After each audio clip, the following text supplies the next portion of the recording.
bueno, agradecer también por supuesto a los ponentes que nos van a hablar hoy, cada uno de su respectivo colectivo y cada uno de su respectivo sector. Y bueno, aunque la mayoría no conocéis,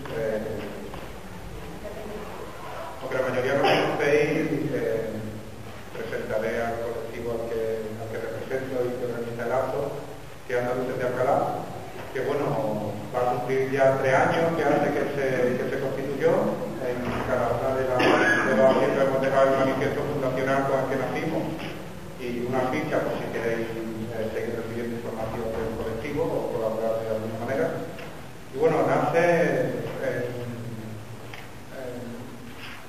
de cierta forma pues, para unir y para coordinar esfuerzos en temas fundamentales que creemos que desde hace tiempo se está viendo agredido. El tema de la identidad de Alcalá y de Andalucía, defensa del patrimonio histórico y cultural del pueblo andaluz, el sector público, los derechos humanos, los intereses colectivos. Ya llevamos hecho varias actividades, de las cuales algunas nos suenan ya, y bueno, diferentes charlas, diferentes movilizaciones, y como yo digo, esta es la segunda edición de Alcalá. Aunque evidentemente no somos partido político, pero creemos que la sociedad civil debe posicionarse en épocas de elecciones. Creemos que la democracia no se debe restringir solamente a votar en la elección del turno cada X año, sino que creemos que debe ser. Y bueno, como a los ponentes les voy a pedir brevedad para que lo interesante de esta ocasión es el debate que se puede formar después, pues voy a dar ejemplo y voy a ser yo también, así que voy a pasar presentando. Empiezo por la derecha mismo, Luis Ocaña, representante del Sindicato Andaluz de Trabajadores del SAM. No voy a decir mucho más porque creo que a veces pienso, Luis, que vive en otra dimensión y sus días tienen más de 24 horas, porque no voy a decir toda la lista de colaboración y de entidades en las que colabora porque ocuparíamos toda la tarde. Además de abogado del SAT, antes del Sindicato Obrero del Campo y después del Sindicato de los Trabajadores, pues bueno, de la editorial Masueño, del COP57 de Banca Ética, en fin, un largo material. Creo que ninguno de los ponentes, como les voy a pedir brevedad, creo que ninguno se ofenda porque le vengo el currículum, sé que no. Después a mi inmediata derecha está Francisco Domínguez, que también nos conocemos de hace un tiempo ya, viene por el Ateneo Andaluz de Dos Hermanas, uno de los cofundadores de 1998, del cual ha sido presidente durante 6 años, y también del movimiento cristiano. A mi inmediata izquierda está Isidoro Barreal, el coordinador provincial de Ecologistas en Acción en Sevilla, viene desde Morón. Hemos visto también interesante que, aparte del tema local, se intentar englobar de alguna manera la faceta comarcal de Alcalá, profesor de enseñanza media, y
primero decir que creo que es la primera y creo que la última vez que voy a ver al único que ha presentado la extrema derecha. Bueno, ya soy Isidoro Barreal, fui coordinador de colonización durante varios años.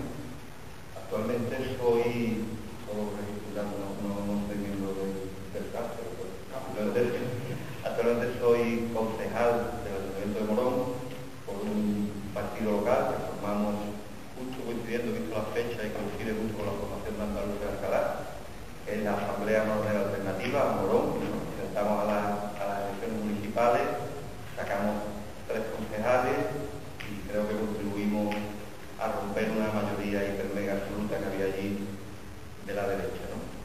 Yo voy a hablar fundamentalmente más centrado en la parte de medio ambiente, o sea, lo que fue y sigue siendo mi actividad ahora como militante y activista de colonización, ¿no?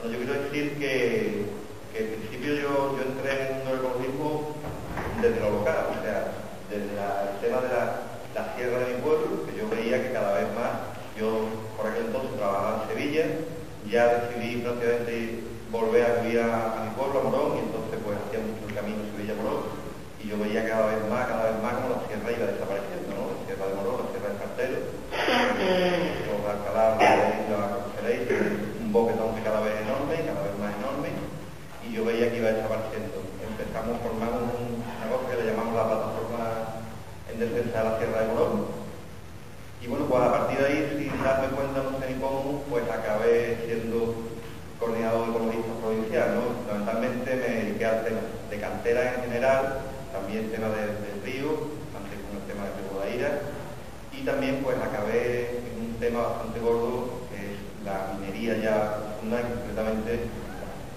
he trabajado bastante con un tema como es la mina del Cruce, la mina de cobre de la Cruce, que está en Gerena, aquí en la provincia de Sevilla, y que es una de las grandes amenazas que actualmente tiene la provincia de Sevilla, por supuesto, y Andalucía, ¿no?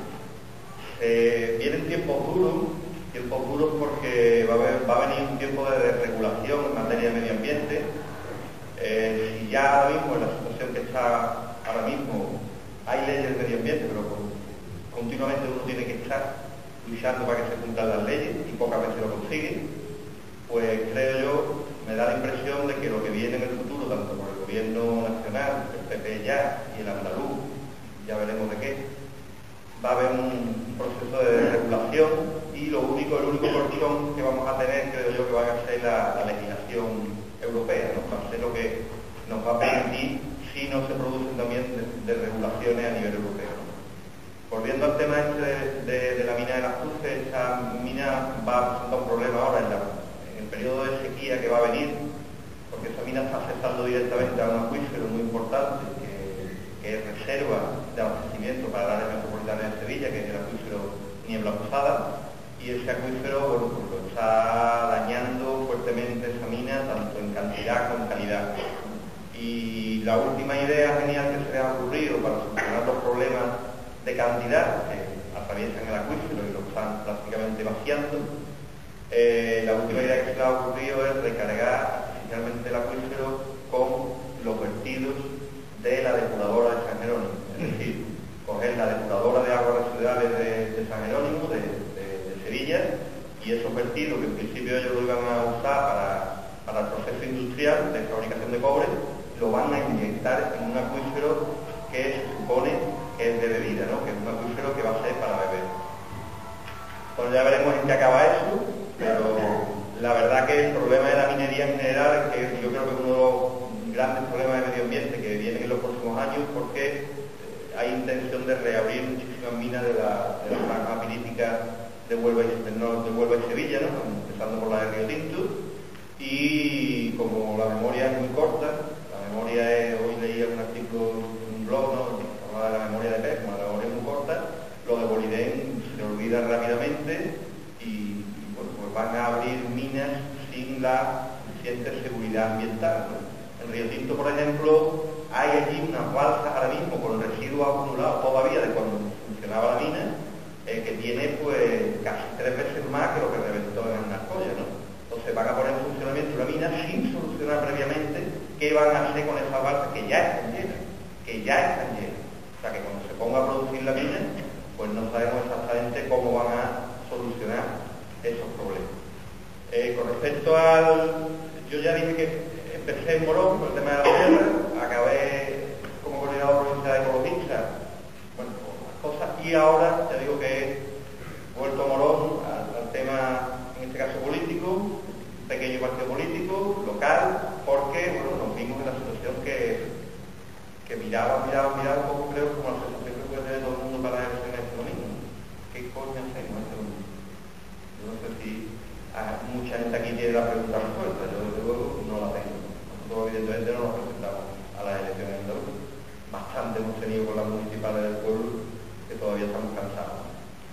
Y bueno, pues los problemas que se encuentra uno ya a nivel local, tanto desde el punto de vista medioambiental y desde el punto de vista también urbanístico, es bueno, que como aquí en Alcalá también, los desarrollos urbanísticos no se han pensado a las personas, ¿no? Yo no sé, bueno, sí se han pensado a las personas que se quieren llenar bolsillos, para esas personas están pensadas. O sea, ellos lo piensan y lo piensan ejecutar así, ¿no? Pero nos encontramos, bueno, lo que se dice tanto en el movimiento 15M, ¿no? Muchas viviendas vacías y mucha gente con necesidad de vivienda. También encontramos eso en Morón y el desarrollo que tú ves que se desarrolla por ahí, por un caso de la ciudad, mientras que hay sitios dentro de la ciudad que están vacíos, que son los lógicos para construir. Y yo creo que en el tema del urbanismo sobre todo habría que apostar, y ahora en tiempos de crisis, bueno, para empezar habría que apostar por lo que se llaman empleos verdes, pero verdes de verdad, no desarrollo sostenible, que han prostituido absolutamente la palabra sostenible, y ya es desarrollo sostenible, pero todo el que lo dice, o casi todo el que lo dice, me refiero a los grandes especuladores, están pensando en el desarrollo. El sostenible se lo ponen ahí de apellido para que quede bonito, ¿no? De hecho, la comunidad de empresas de mi pueblo, de Morón, que estaba machacando el río Guadaira convertido durante un montón de años, pues la asociación se llama Asociación de Empresas por el Desarrollo Sostenible de Morón. Lo que hacen es verter al río Guadaira y verter, que se llaman así, ¿no? Por cierto, un último dato respecto al río Guadaira, y es que si bien en el 2007-2008 hubo una presión muy fuerte con el tema de los vertidos, y de hecho algunos casos están en el juzgado de Morón, donde está personada por discriminación, a través de Luis Locaño precisamente.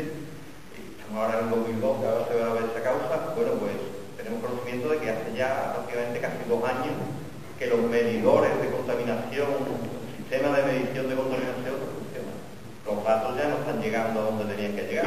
Quiero decir que solo funcionan las cosas cuando hay una cierta presión de la sociedad civil, porque antes se ha dicho aquí de la sociedad civil, de las asociaciones ecologistas, de las asociaciones locales, y en ese sentido, bueno, pues el trabajo de Guadaira aquí en Alcalá es impagable, ¿no? O sea, yo la primera vez que vine aquí a Alcalá, que es el mismo sitio, de coordinador ecologista, y me encontré una asamblea de Guadaira con este salón lleno, cuando la inmensa mayoría de los pueblos de la provincia, a los que yo había estado en, bueno, pues se andaba por 10, 20, 15 personas, la verdad que era bastante importante.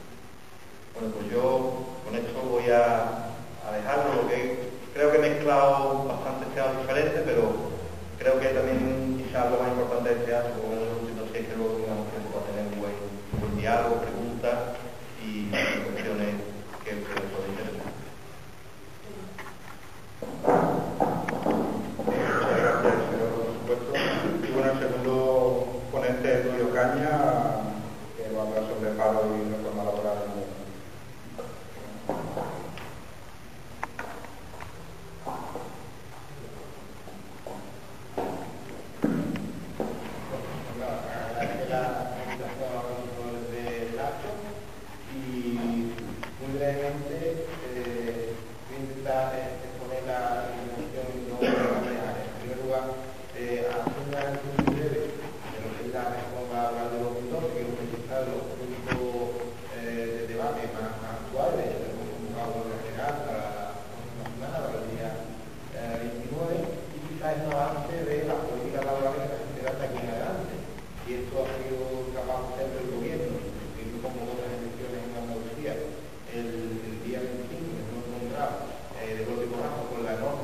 Más regresiva en los derechos laborales, prácticamente desde la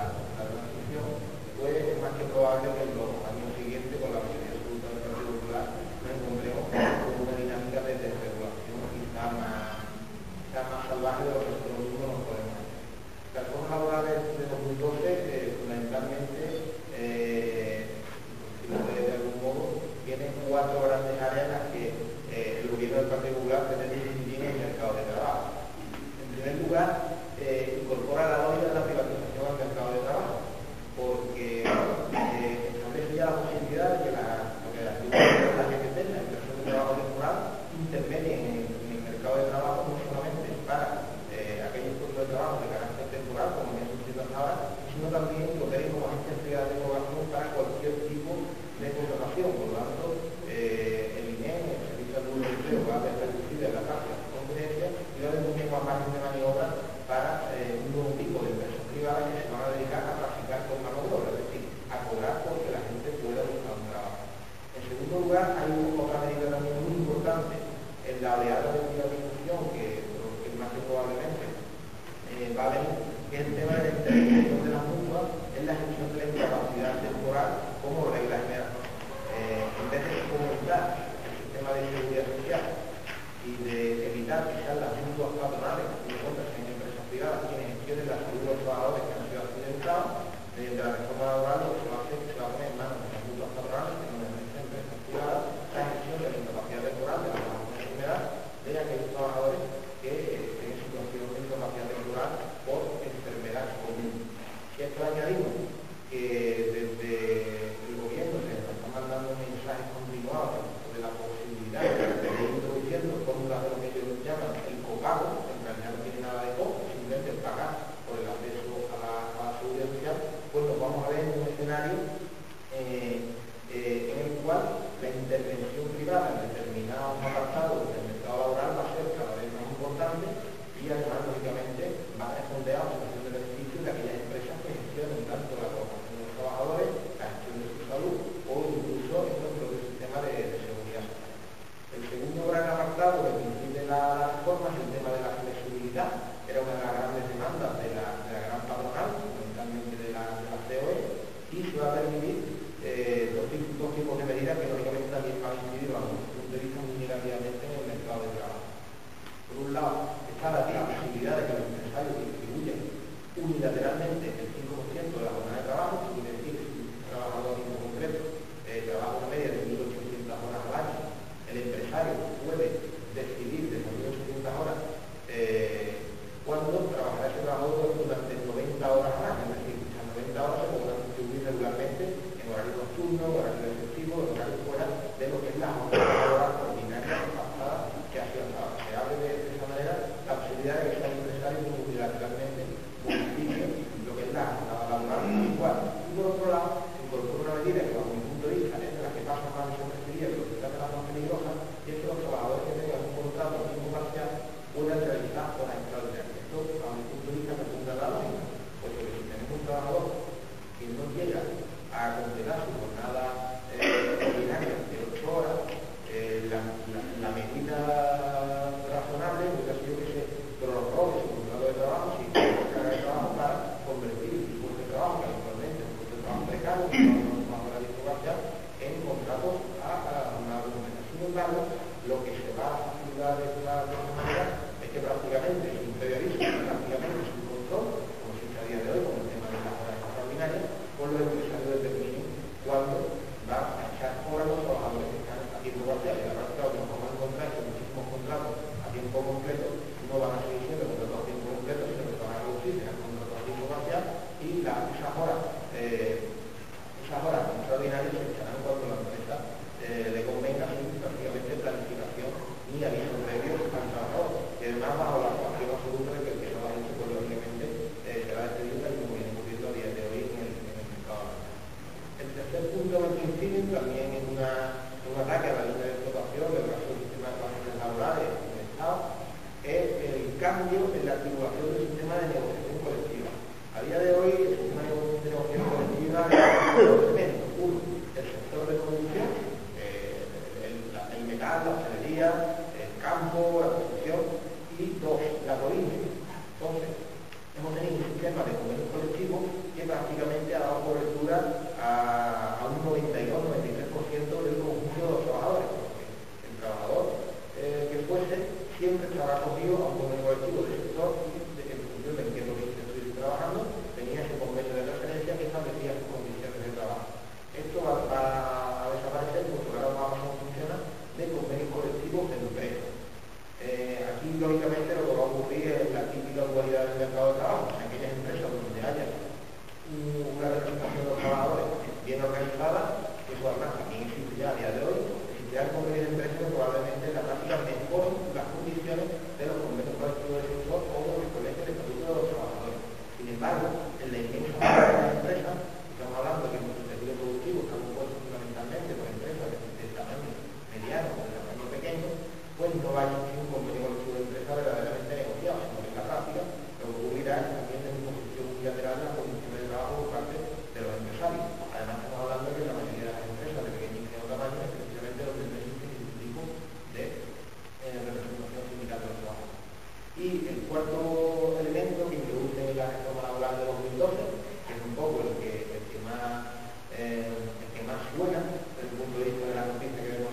beneficios de manera efectiva.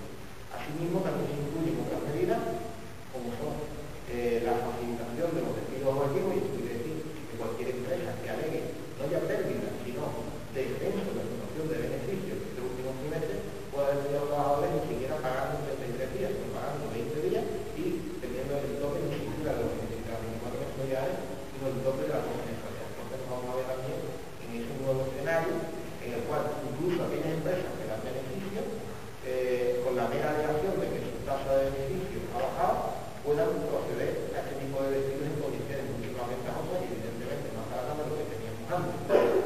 Y así en esa misma línea nos incluyen dos posibilidades que antes no existían, como son los despidos activos en las administraciones públicas y los expedientes de regulación de empleo en aquellas administraciones públicas que no cumplan escrupulosamente el presupuesto.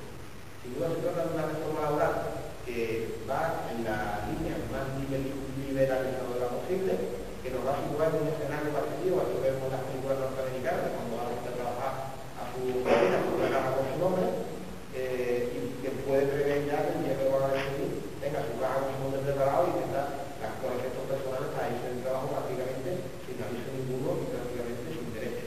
Lógicamente, la teoría del Partido Popular, aprobando la norma, es que abarcando el despido se crea empleo. Sin embargo, esto es una paradoja que además es falsa en la realidad. A día de hoy, en todas las reformas laborales que se ha dado el despido, el efecto económico que ha tenido después de análisis tanto a corto, a medio y a largo plazo, en ninguno de los casos ha subido la tasa de contratación. Esto no es real. Es decir, abarcar el despido lo único que genera es más despidos más baratos. No por abarcar el despido se genera una tasa de ocupación mayor. Y esto además también tenemos que conectarlo directamente con el tema del desempleo. Aquí tenemos una situación de desempleo bastante grave. Estamos en unos porcentajes de desempleo alarmantes, quizás estamos en las cifras récord, no ya solamente de la historia del Estado, sino prácticamente estamos a la cabeza de cualquier proyecto europeo que tenga que ver con la tasa de desempleo. Hemos superado ya los 5,5 millones de desempleados, con una tasa del 29%. Una cifra que no se había dado nunca antes. Aquí mismo en la misma localidad, en Alcalá, estamos hablando de que nos acercamos ya a los 100.000 parados, lo cual va a constituir sin duda una cifra también histórica por lo elevado de la tasa de desocupación que eso significa, y lógicamente, además de las consecuencias psicológicas, humanas, productivas que tiene la situación de desempleo, nos encontramos con los efectos sociales negativos, que lógicamente es que la mayoría de la población no puede acceder a un puesto de trabajo, o cuando puede acceder a un puesto de trabajo, lo hagan en condiciones de precariedad, en condiciones de contratos basura, de contratos personales, o sin cubrirse las coberturas sociales que tiene que tener la posición desde el sindicato. Nosotros entendemos que la reforma laboral no va a facilitar ni nada el que se pueda recuperar la tasa de actividad. En realidad, el que se active el trabajo no depende de abaratar el despido. Esto es absolutamente falso, y yo creo que en nuestra localidad es un buen ejemplo de ello.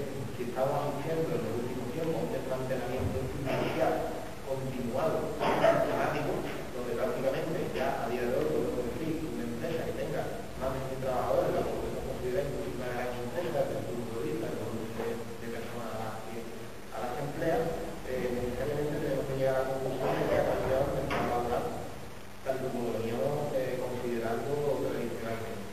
Lógicamente, la tasa de ocupación depende mucho de cuál sea la estructura productiva, y la estructura productiva que tenemos en la productividad a día de hoy es bastante débil, puesto que no ha habido una política de empleo seria y una política de ocupación seria. En vez de apostar por establecer, digamos, sistemas alternativos de solución del cooperativismo, de acuerdo con las tecnologías blandas, de implantación de empresas de capital propio, se ha apostado por un sistema de la cultura del pelotazo y por un sistema basado fundamentalmente en los sectores casi con exclusividad, fundamentalmente el tema de la construcción y de la hostelería. Ni siquiera aquellas poblaciones que tenemos una cultura económica diferente nos escapamos de la caída de todo lo que ha sido la burbuja inmobiliaria y la especulación financiera asociada al desarrollo de esa actividad económica, y más o menos todavía estamos en una situación de una cierta salvación porque la hostelería no ha caído lo que se prevé que va a caer. En cuanto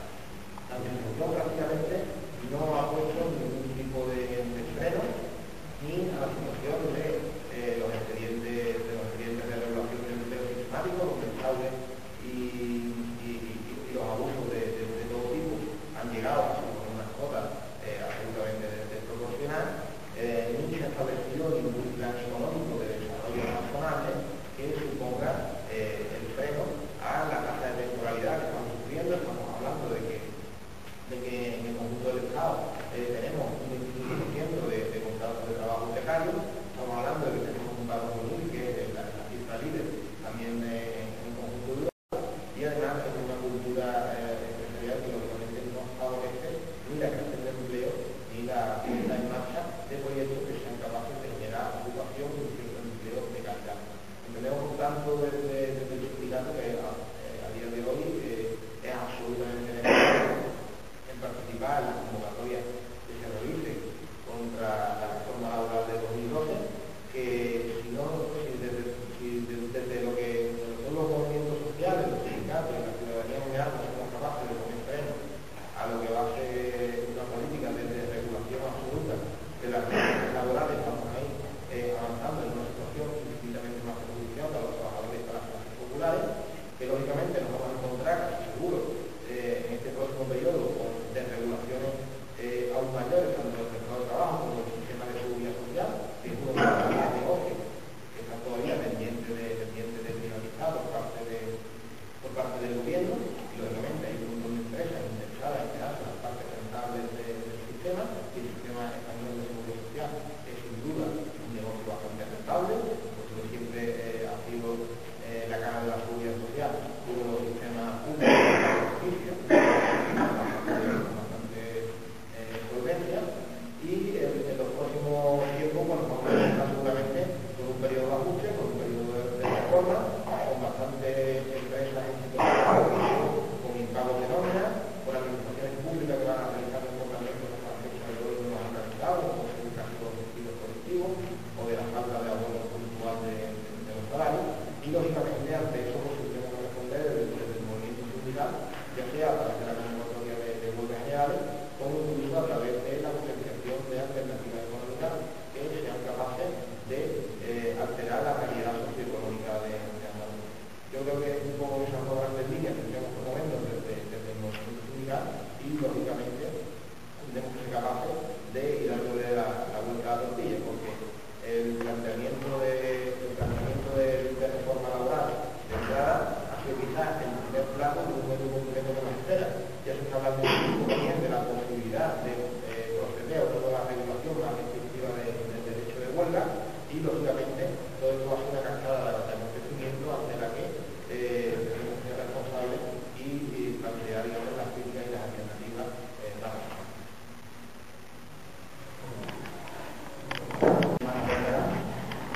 El más andaluz y agradecero a los que vienen y a una suerte como la vuestra, porque yo creo que en los tiempos que corren es un acto revolucionario estar aquí. La mayoría de la gente que estamos aquí estamos funcionando casi en la corriente con medios del siglo pasado ante lo que se nos avecina, de la realidad que vivimos cada día. En lo pasado digo papelitos, digo charlas como esta, cuando ellos tienen todo. Yo, el tema que me toca, bueno, un abogado, un profesor de enseñanza media, yo soy trabajo de, por cierto, hoy no han anunciado, ha sido a las 10 de la mañana, el otro ha ido bien al campo de fútbol, y esta mañana era que Correo, en su concierto de Victoria, esperamos por primera vez de usted. Así que es un gran paso más para la finalización ya real y directa, ¿no?, de lo que es un servicio público histórico como es un servicio de correo. Lo digo porque, bueno, no soy un experto en temas culturales, pero me imagino que, bueno, nos avala o me avala una trayectoria de la Asociación Atenea de Hermanas de bastantes años, y está metido no solamente en las cuestiones culturales fundamentalmente, sino prácticamente en todo el chat, como casi toda la gente que estamos aquí, me imagino.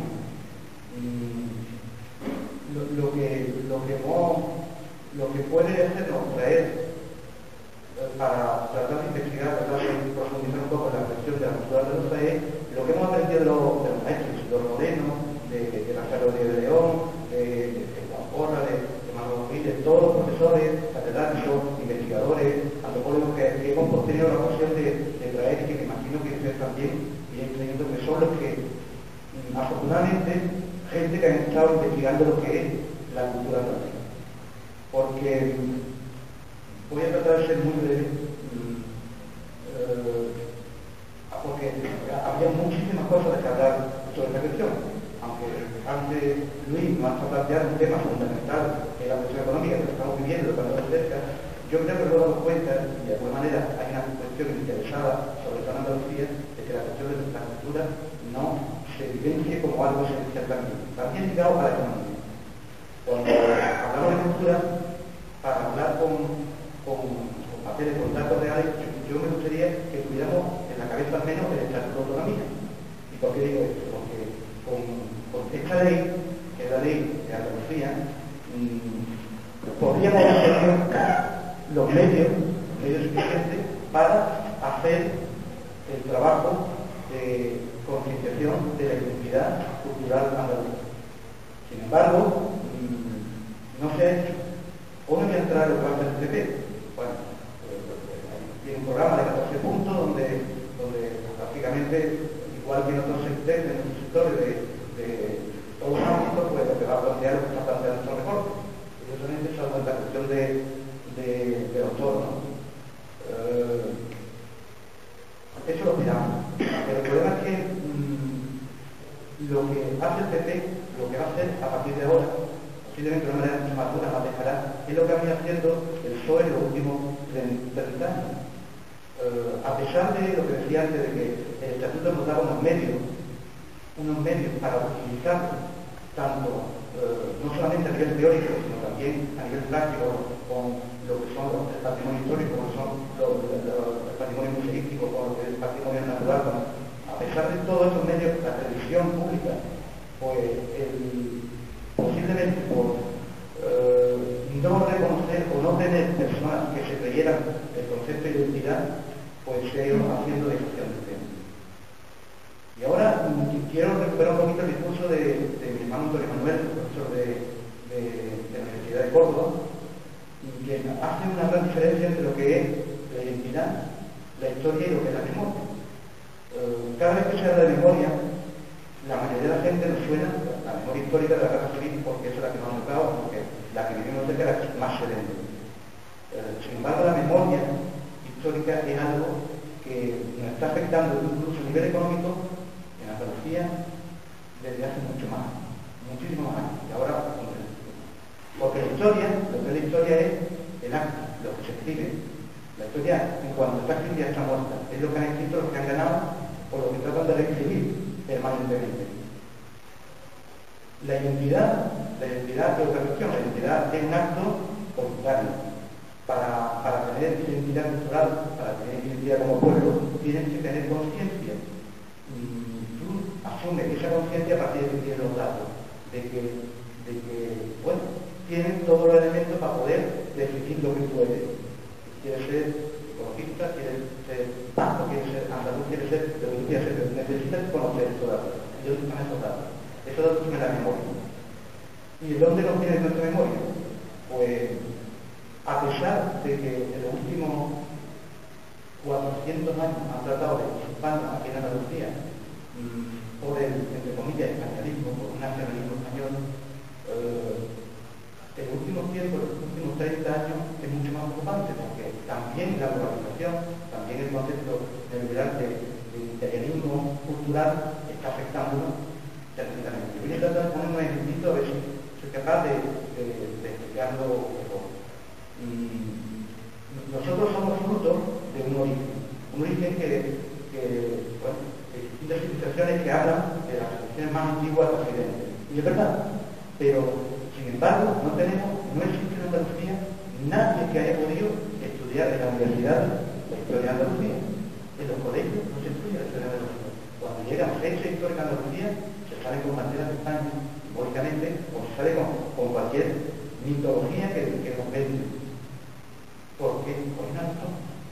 Por el mismo concepto de España. España es aún, a esta altura, en el siglo XXI, un concepto no realizado. Todavía hay reivindicaciones de pueblo que no se siente que uno quiere, con más o menos razones, pero que no se siente y quieren serlo. Pero ¿qué pasa en Andalucía? ¿Qué nos pasa aquí? A partir fundamentalmente de la discusión de lo que se llaman moriscos, no estoy hablando de religión, cuando hablo de moriscos hablo de los moriscos son los que se llaman los cristianos, que han los moros que se han convertido al cristianismo, el año casi 200 años después de convertirse, son expulsados andaluces. Aún siguen vendiendo la película de la Reconquista. Ya yo creo que la mayoría de la gente lo tenemos a ver, porque la inmensa mayoría de la gente que está no puede irse a ningún sitio, se queda, nos quedamos. Somos el origen, ese es nuestro origen.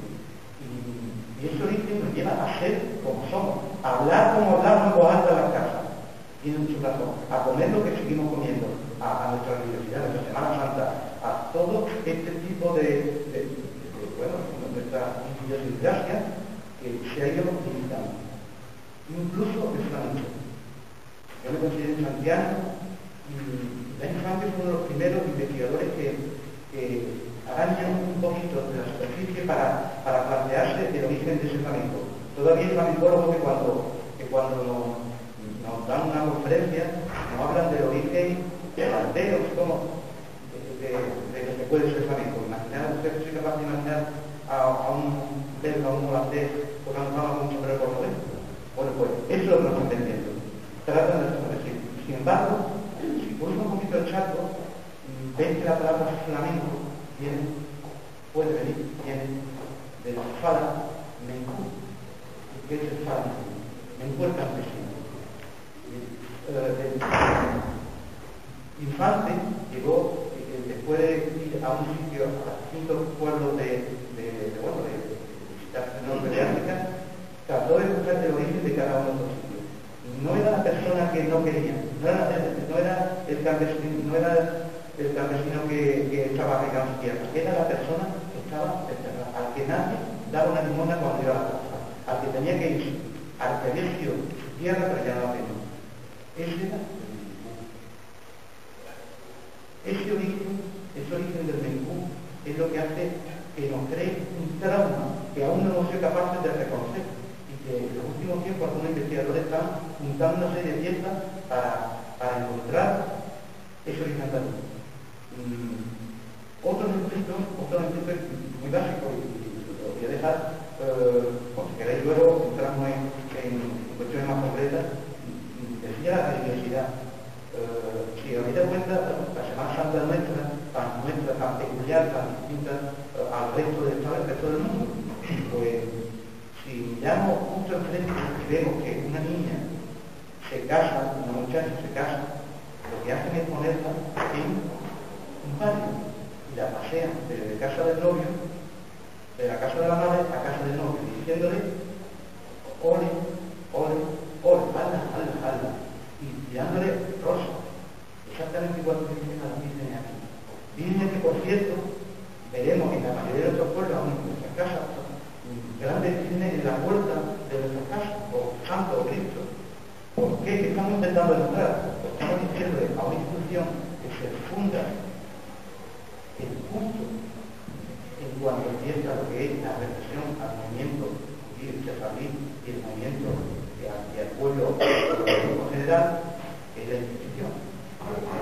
¿Y qué está diciendo una institución en la puerta? Porque está diciendo la institución, por favor, no me quiten mi casa, no me quiten mi tierra, no me maten. Sabéis que cuando se mataban a la gente, cuando cogían a alguien por un chivatazo, pues esas tierras pertenecían de nuevo al rey. Y ahí está el origen del tradición. Y ahí viene el origen del tradición que lo llamamos. Los grandes señores que se apoderan de todos los huertos que existían en una de las tierras más ricas de todo Occidente, y entre los bárbaros del norte, que no estaban en el mundo. Pues bajaban al valle a robar, a quitar nuestra cultura, cuando había universidades, cuando había ciencia, cuando había filosofía, cuando había medicina, cuando había psicología, cuando había poetas. Toda esa cultura escrita en árabe, fuese sefardí, fuese cristiana, fuese musulmana, escrita en árabe, cerrada y corrupta, desaparece. Porque tratan de hacer desaparecer de su propio estilo. Primero, los libros, todos los libros desaparecen. Luego, por el beneficio, lo que es patrimonio, lo que decimos ahora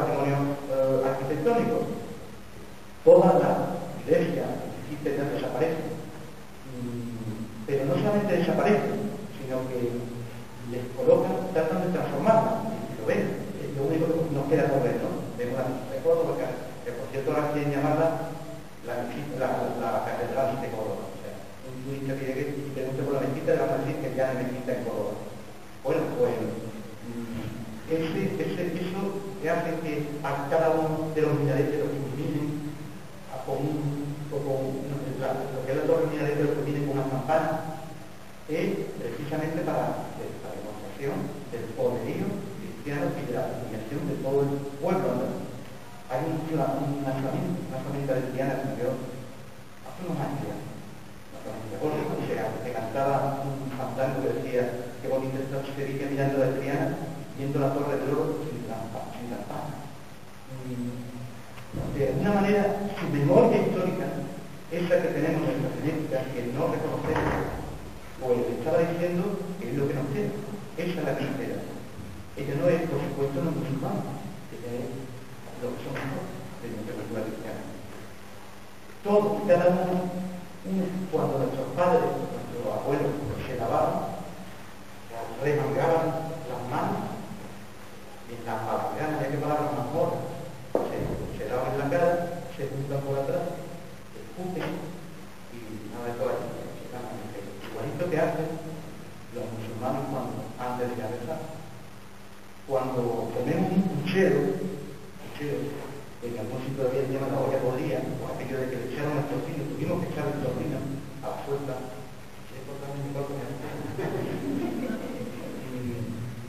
Le echan el tocino y le echan bien tocino, la pulgada, le echan la morcilla, tiene que haber mucho, pero que no comemos, que no reciben la apertura. Y luego, cogemos la picada, porque somos cristianos, y nos la ponemos por las manos. La única manera es como con las manos, no porque tenga minita, porque minita hasta la mayoría la tiene. Sin embargo, se la ponemos por las manos, porque en nuestra memoria aún está el cuerpo. Todo este tipo de elementos, decía antes de pegar en el San Juan, ¿de qué palabras más mola también? Casi todas las palabras que tú busques en el diccionario y dicen origen desconocido, no es desconocido, sin embargo, es que han tratado de juzgar. Harán, y no dejarán. Harán, en modo significa fiesta o peligro, pues no dejarán el pelote, así, ¿no? Cuando el cielo de pegar voces, ¿por qué no acostumbramos a pegar voces? Es que cuando nosotros pegamos muchas voces, en cuanto salimos un poquito para el norte, pues ya nos están diciendo los familiares claro y ven, está que gracioso, y no paran de pegar voces. Tuvimos acostumbrados a pegar voces porque estábamos hablando, aunque fuera en casa, despacito que estábamos murmurando, que estábamos rezando. Ese tipo de cosas. No estoy hablando, insisto, no estoy hablando de periodo musulmán, no estoy hablando de huella morisca que tenemos dentro. De una huella, sea judía, la huella judía se conservó casi de manera inmaterial, la gente que tuvo que irse, pero el musulmán no se fue. Bueno, se calcula 275.000 musulmanes que pudieron irse pues, a Turquía, a Grecia, sobre todo en el a Marruecos, a Fe, a Tunde, a Argelia. Ahí se ha conservado la música andalucía, pero la música de aquí, la música que tú, la mezcla, en nuestra creación, por ejemplo, en taller de danza de vientres, y si hacemos la fusión, la habéis visto, porque ya, si hacemos la fusión, las niñas están bailando danza de vientres, a la primera les sale bien, porque les sale rápidamente los movimientos. No es que suya tampoco, no es el flamenco, el la etera, en cuanto a las palabras que los flamencólogos, los flamencos tampoco, pero las primeras palabras con las que empiezan casi todas las canciones flamencas de las primeras letras del Corán, como el cantador flamenco con otro más, el camarón cuando se pone a cantar y levanta el dedo con media luna grabada en un tatuaje en la mano y empieza a decir el ole, y está señalando además con uno. ¿Qué está diciendo con ese uno? Él no lo sabe, él lo cantaba y no sabía. Muchos flamencos locales siguen escuchando, que está diciendo la diferencia del cristiano, la diferencia del que vino imponiendo, ¿no? Que Alá es uno, que Dios es uno, los otros tenían tres, los otros, nuestra cultura dice que la comunidad. Así podríamos estar buscando muchísimos ejemplos que están investigando de la manera más antimarxista, si queréis, porque es por la intuición. herramienta, la gafa de ver que empezó a darnos la infancia, porque además, por cierto, es una de las cosas que hemos utilizado nosotros a la hora de decir las verdaderas cuestiones de nuestra vida.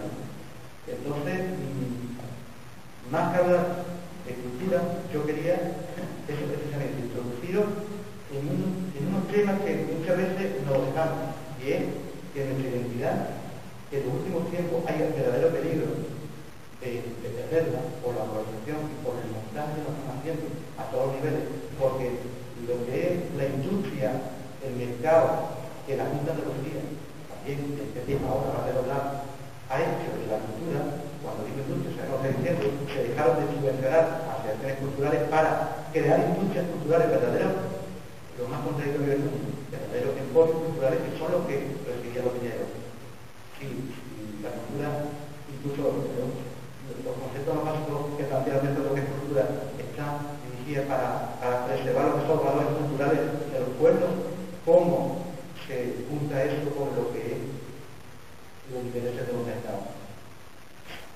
Muchas gracias. Muchas gracias, Francisco, también. A pesar de que el derecho a la vivienda está recogido en el artículo 47 de la Constitución, no está recogido como si fuera un derecho fundamental, por lo cual el Estado no tiene obligación ninguna de cubrir esa necesidad. Pasa lo mismo que con el derecho al trabajo, un otro derecho que no está registrado como derecho fundamental. En el Código Civil también viene registrada la vivienda, pero ya no aparece como derecho, sino que viene como un derecho a propiedad privada. De esta manera dejan abierta la posibilidad, la realidad que es la defensa de una propiedad privada ante lo que es una necesidad social, que es un sitio donde sobrevivir. A tal punto que la defensa que tiene este Código Civil son las sanciones dentro ya directamente del Código Penal. Aparte de la Constitución, Código Civil y Código Penal, hay una serie de normas de carácter administrativo que principalmente se reflejan en los planes de vivienda que se hacen a nivel estatal, autonómico, provincial y local. Esto significa que cada uno de ellos hace las normas como le parece oportuno, las acciones que le parece oportuno y cada uno se quiere colgar su medallita oportuna. Consecuencia, imaginaos vosotros que la sanidad estuviera planteada de la misma manera. Igual que el intento paliativo que tienen de solucionar la vivienda está planteada en 4 sectores distintos, porque la sanidad, cuando uno vaya al médico, no sabe dónde tiene que ir,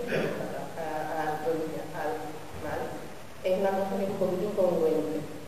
La ley, como ley que es, teóricamente debería de representar y de proteger a la ciudadanía, pero todos sabemos que esto es una cosa que es falsa.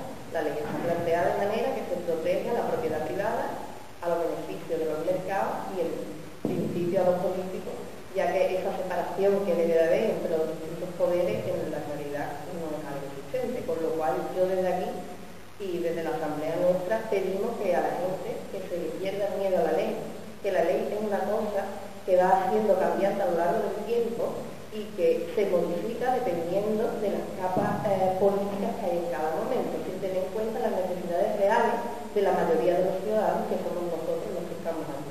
Con lo cual, la ley sí es algo que está ahí y que tiene sus sanciones, pero también cuando una mayoría le pierde ese respeto y ese miedo, es una cuestión a tener en cuenta la posibilidad de que cambien esas leyes, ¿vale? Dentro de los problemas de vivienda hay 3 tipos de problemas, que sería la carencia de vivienda, o sea, las personas que no tienen un sitio donde vivir, a consecuencia de no tener una disponibilidad económica o que han sido desahuciados, y que se puede plantear diversas soluciones. Si tienen posibilidad económica, cosas difíciles, la situación en la que estamos viviendo, no pueden comprar o alquilar una vivienda, pueden acceder también a la vivienda que hemos dicho antes, de los planes estatales, provinciales, etcétera, a la compra de una vivienda pública, que habría que tener en cuenta que no haya movimientos extraños a la hora de la publicación de esas viviendas.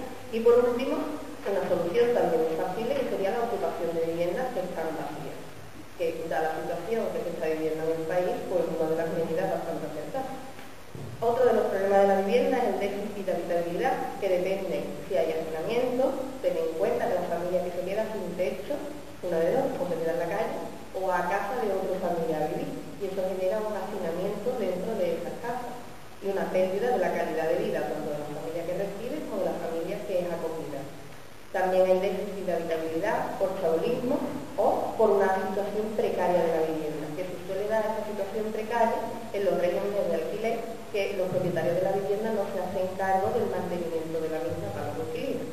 Y por último, en el punto en el que nosotros estamos más centrados, que es lo que nos encontramos, es la quiebra de la situación de habitabilidad. Eso significa que hay un momento determinado que habitualmente por encontrarse en paro, las personas pierden la posibilidad de poder pagar su hipoteca. Con lo cual entran en una situación de impago, que para que no lo explico rápidamente, esa situación de impago pasa por varias fases. Al cuarto mes de impago, desde el banco se manda la orden al juzgado o bien a la notaría para que se inicie el proceso de desahucio. En el proceso de desahucio se informa a la familia diciendo el dinero que deben, incluyendo las cosas judiciales o las cosas notariales, dependiendo de cuál de los dos lleves, si es judicial o extrajudicial, y te dan un plazo para pagar. Obviamente, si no tienes para pagar la mensualidad de tu hipoteca, mucho menos tienes para pagar todo lo que te queda de pagar de hipoteca más las cosas que te están poniendo. Por lo cual, eso es un aviso que es inútil. A partir de ahí, lo que hacen es que subastan la vivienda.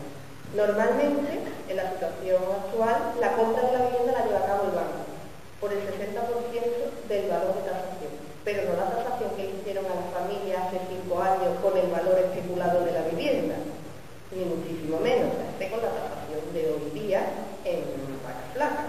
Entonces, lo que a ti te costó, pongamos 200.000 euros, ahora dice el banco que vale 100, y como vale 100, pues pago 60.000. Para eso es el 60%.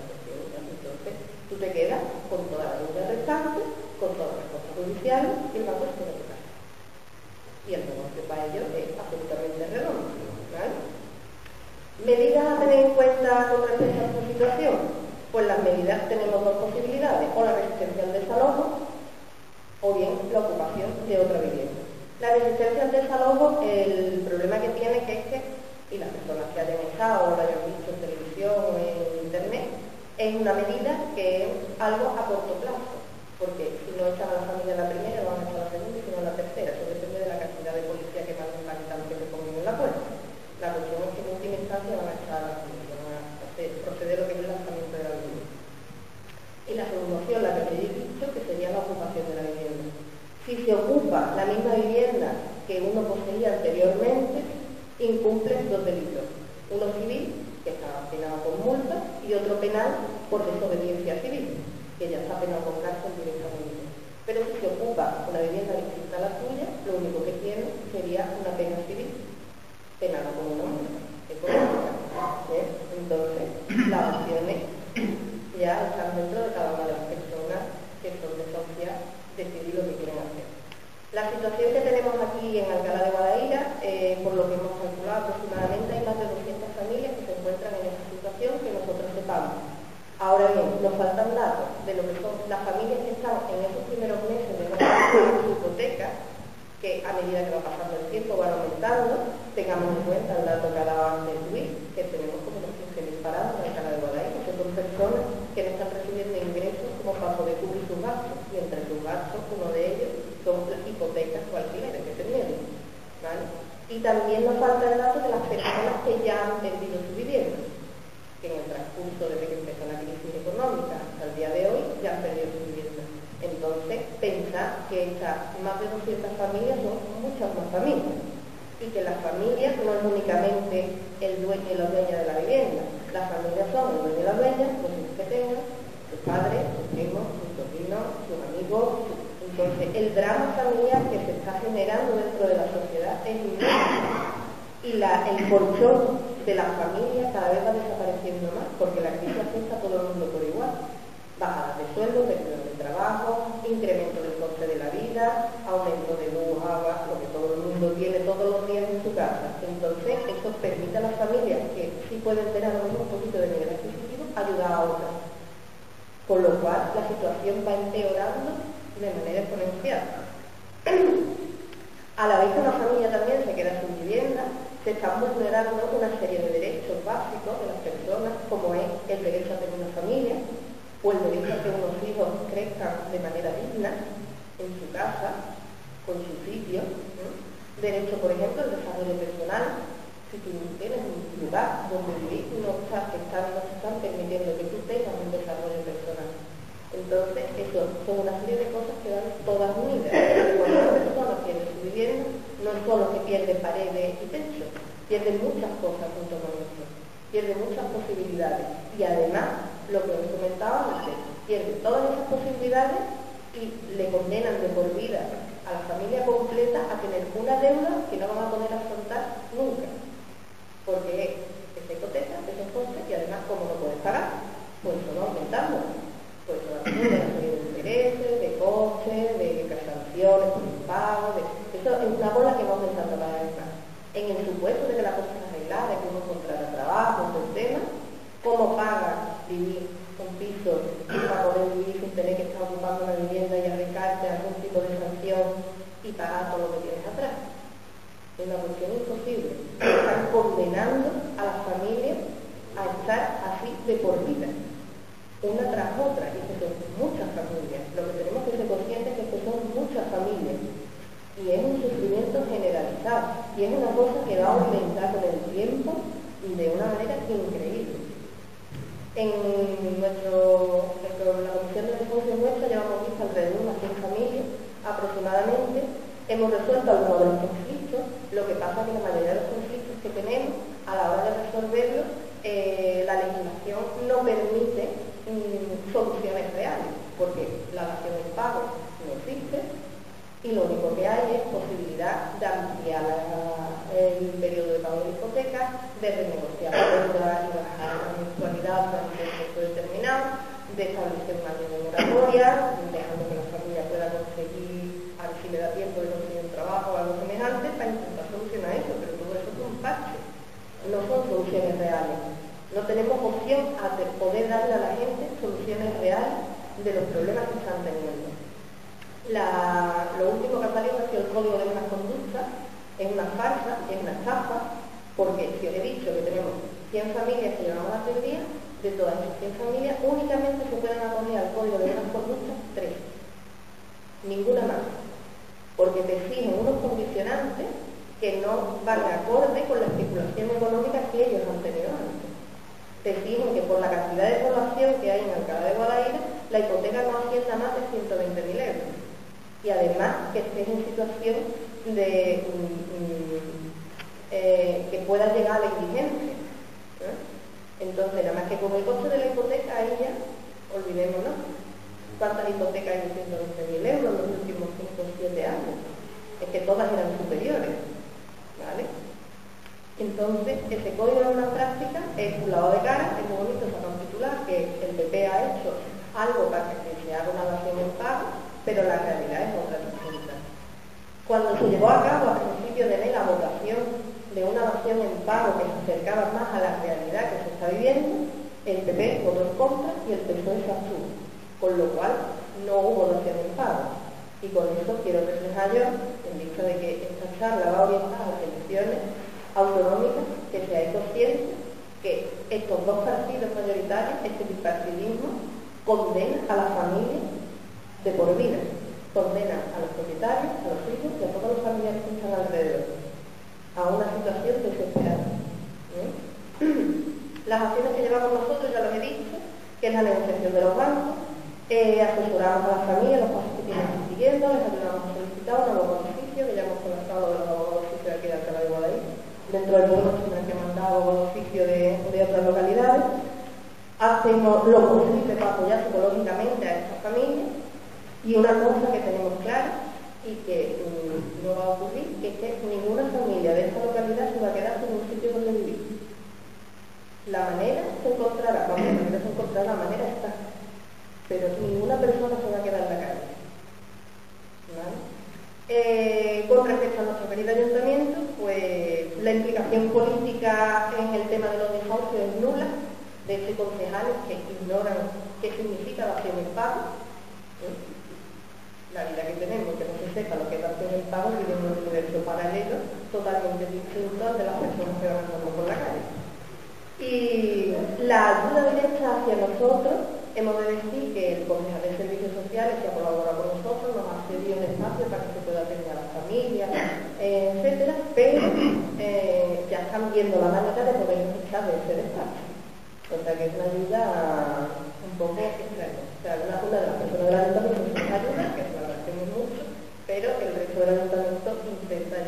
largarnos del sitio y que pasemos a la calle, supongo, que a lo que vamos nosotros, como vamos con los socios, nos iremos a la calle. Mi idea con esta intervención era únicamente que fuerais conscientes de la situación que viven muchas familias, de cuál es el proceso que se lleva a cabo, que si conocéis a alguien que se ponga en contacto con nosotros, que estamos en Despacho 47, en los servicios sociales, al menos por ahora, hasta que nos echen, y si no a través de Facebook o cualquier cosa, que para eso estamos, para intentar ayudar dentro de lo posible a las personas que se encuentran en esta situación. Muchas gracias.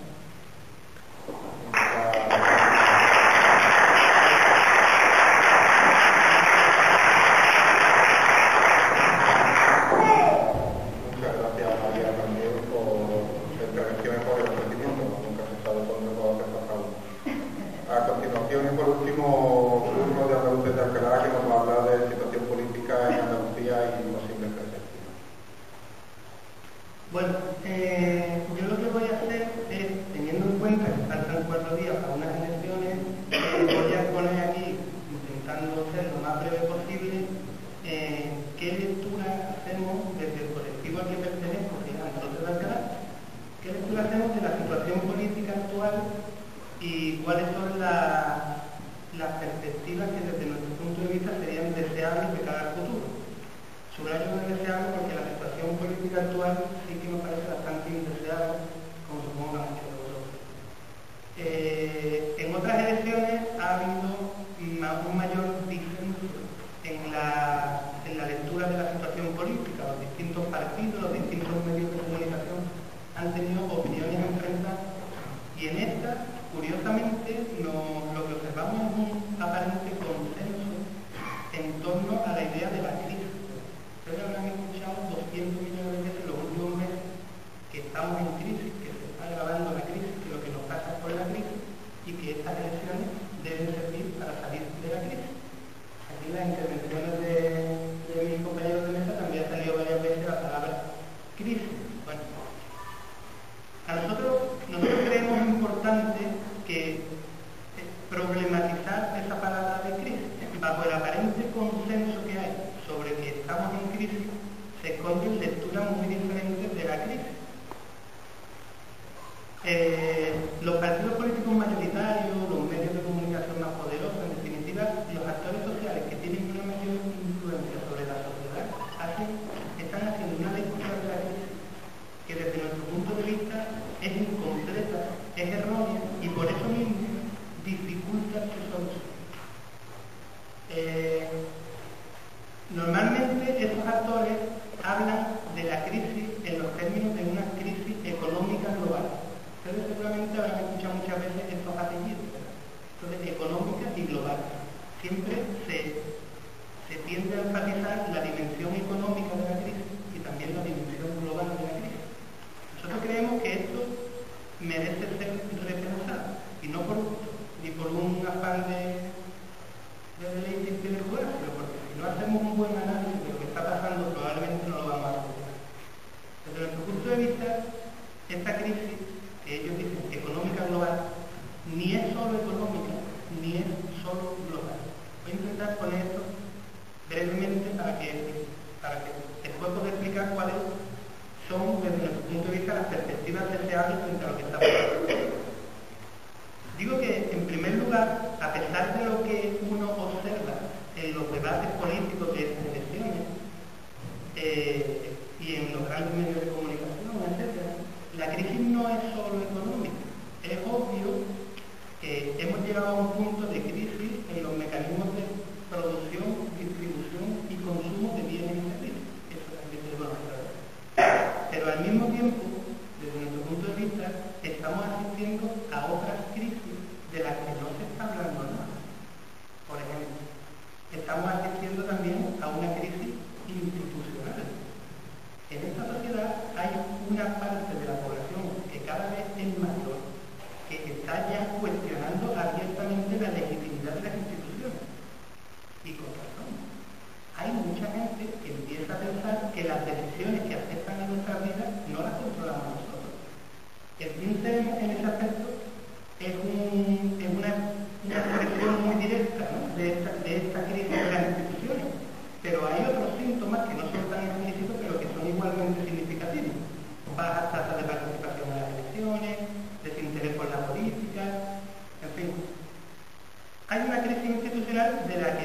está hablando en las elecciones y que no se va a resolver sola por el hecho de que se reactive la economía. Nadie está hablando de eso y eso nos preocupa.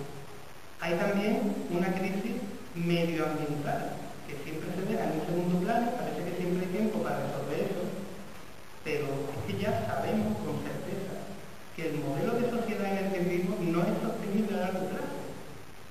Reactivar la economía no solucionaría los problemas medioambientales, es más, podría agravar. Entonces, estamos hablando de una crisis multidimensional. Desde el punto de vista de nuestro colectivo, insistimos también bastante en que estamos padeciendo los andaluces, al igual que muchos otros pueblos, una crisis cultural. Y cuando hablo de crisis cultural, obviamente no me refiero a que la gente escuche los caminos.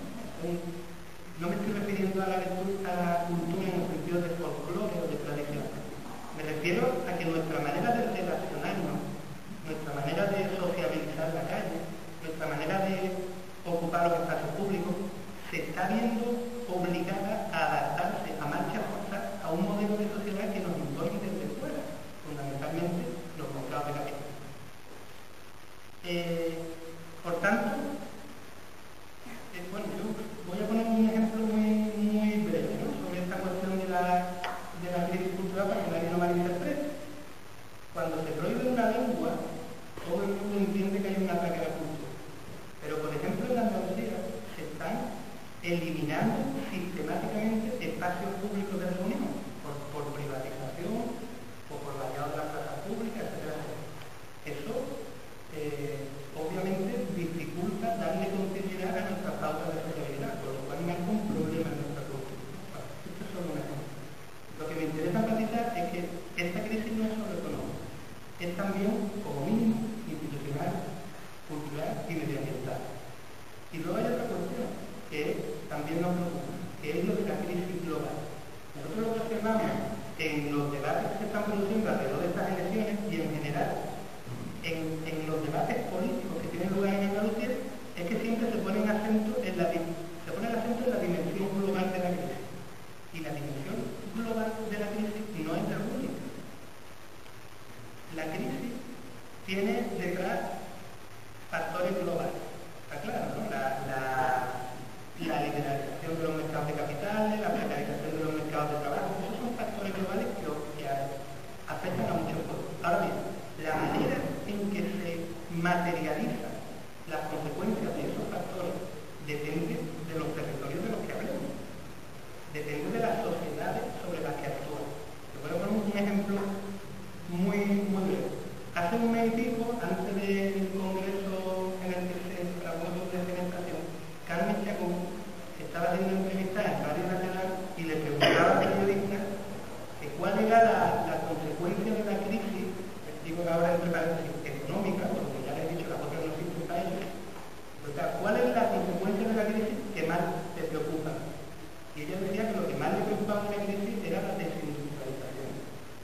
Porque, claro, la industria da mucho empleo y la eliminación de la industria pues destruye mucho empleo.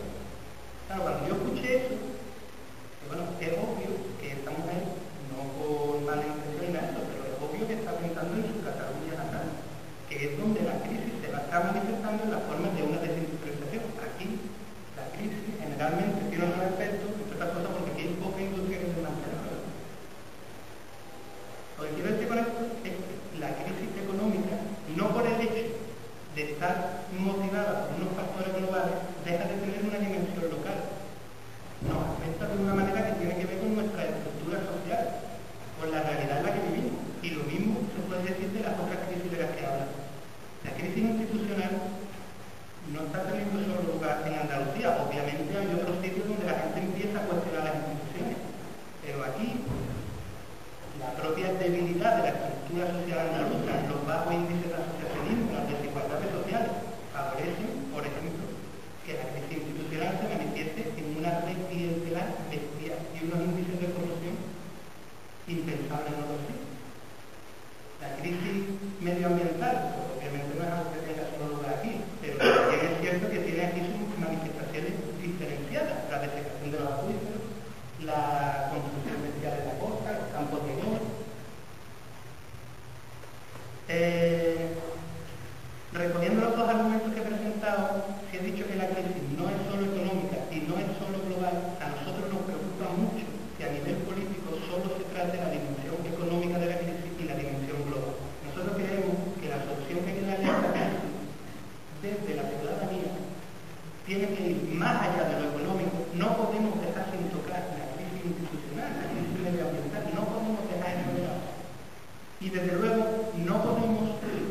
dejar de lado la dimensión local de nuestros problemas. No podemos caer en el error de intentar aplicar aquí fórmulas mágicas.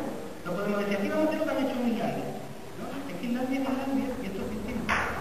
Entonces, ¿qué es lo que nosotros proponemos? Y paso ya a lo de las perspectivas deseadas. Nosotros entendemos que, como digo, estas elecciones no tenemos una perspectiva demasiado halagüeña, porque probablemente los partidos que concurren van a terminar aplicando medidas que solo van a actuar sobre la crisis económica, y tampoco sabemos en qué sentido, y que van a ir en la línea de meternos más